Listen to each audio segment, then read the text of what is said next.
Hi అండి. ఈరోజు recipe రొయ్యల నిలువ పచ్చడి. చూస్తేనే నోరు ఊరిపోతుంది కదా. టేస్ట్ కూడా చాలా బాగుంటుంది. నచ్చితే మీరు కూడా తప్పకుండా ట్రై చేయండి. కేజీ రొయ్యలు తీసుకున్నాను. రొయ్యలను శుభ్రంగా క్లీన్ చేసుకోవాలి. వీటికున్న నరాలన్నింటినీ తీసేసుకుని శుభ్రంగా క్లీన్ చేసుకుని ఉప్పు పసుపు వేసుకోవాలి. ఉప్పు పసుపు వేసుకుని కలిపేసుకుని పక్కన పెట్టేసుకుందాం.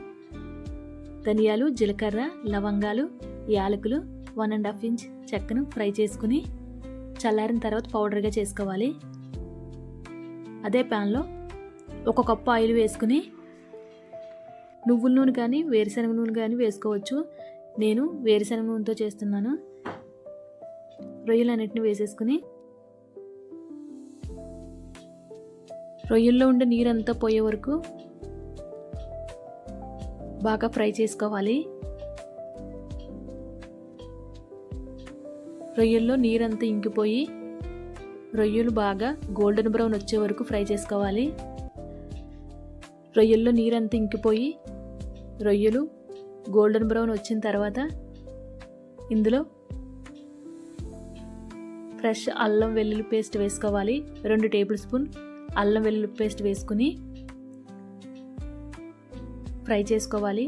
అల్లం వెల్లుల్లి పేస్ట్ కూడా బాగా ఫ్రై అవ్వాలి. 50 గ్రాములు కారం పొడి, 50 గ్రాములు ఉప్పు, ఫ్రై చేసుకుని పౌడర్ చేసుకున్న మసాలా పౌడర్ కూడా వేసేసుకుని స్టవ్ ఆఫ్ చేసుకోవాలి. బాగా చల్లారిన తర్వాత చిన్న సైజు నిమ్మకాయలను ఒక 3 తీసుకుని, పెద్ద సైజు అయితే 2 సరిపోతాయి, నిమ్మరసం వేసుకోవాలి. బాగా చల్లారిన తర్వాతే వేసుకోవాలండి, లేకపోతే చేదు వస్తుంది. ఇంతేనండి రొయ్యల నిలువ పచ్చడి. ఎంతో టేస్టీగా ఉండే రొయ్యల నిలువ పచ్చడిని మీరు కూడా